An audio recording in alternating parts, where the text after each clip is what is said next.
In this mechanism, we have to first of all understand the nature of boron atom.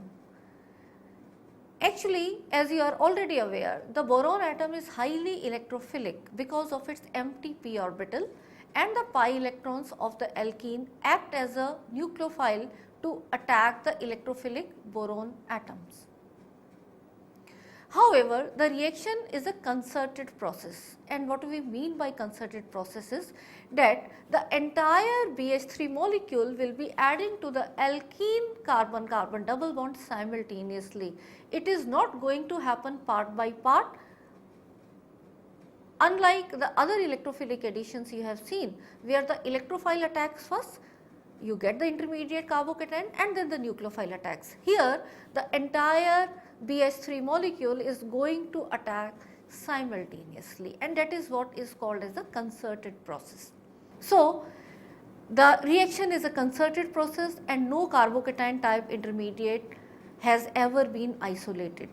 A 4-member transition state is involved here, in which the breaking of BH bonds and making of CH bonds all take place simultaneously, as you can see here for the case of hydroboration of methyl cyclohexene.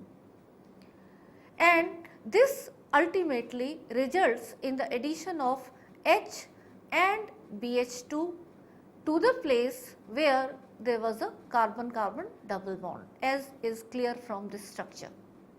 Another thing to notice here in this mechanism is that because the H and BH2 components are simultaneously adding, so they are both coming from the same side of the molecule. That is, if we talk in terms of stereochemistry of this reaction, it is a syn addition.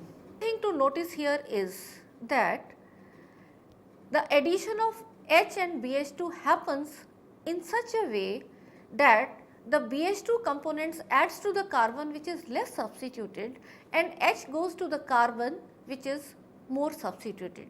So, the most favored transition state is as shown here, and not other way round, which would have led to the formation of BH2 addition on a more substituted carbon.